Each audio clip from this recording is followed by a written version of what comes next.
Hey everybody, this is Savage Critters, and today we'll be taking a look at Agabiformius lentus. This is a small dwarf species coming from the Middle East, I do believe.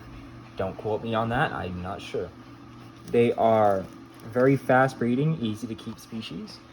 I do like their patterns. If you look here, they kind of look like they have little dots on their sides. They like it relatively moist, lots of organic matter. They are not parthenogenic. What else could I say about these? Oh, I do use them as a cleanup crew. According to Aphis, they sometimes eat plant leaves and roots. I haven't had issues with that, and to be honest, I don't think anybody else has either. But don't quote me on that. If you have an experience with these where they have done that, please let me know. Like I said, the species is considered a plant pest by Aphis. Now, the rules, laws, and regulations on that aren't particularly enforced, for lack of better words. I do use them as cleanup crew. They seem to do well. They are, of course, faster breeding. They like it a little bit moist.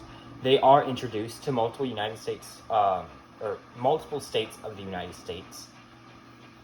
I have my locality from Arizona specifically. I've had them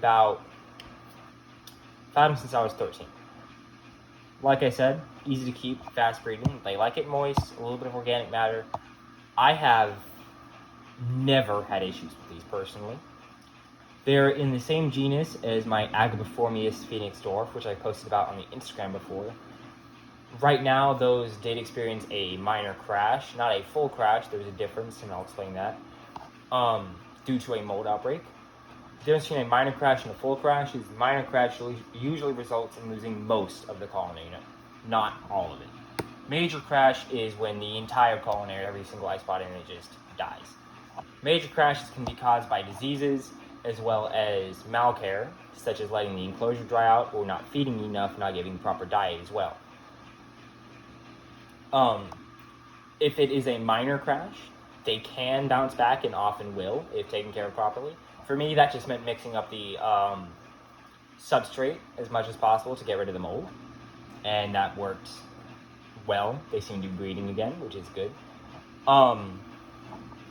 That crash was a bummer for me because, I lost most of them, and I've had them for years. Longer than these guys, by the way. Fun fact. Anyways, back to the lentus. They're very fun to keep. I feed a diet of zucchinis and other food sources. Occasionally, I'll pick up and give them iguana shit, or iguana crap, for lack of a better word. Other food sources I use for all of my icepods. Do I have any on me? No, okay. All other food sources I use for all of my icepods will include things like fish food, turtle pellets. I will give them the dead fish from my aquariums. Little bits of fruits sometimes. Turtle pellets, of course, are another one. Trying to think of other things. I've given them tilapia before.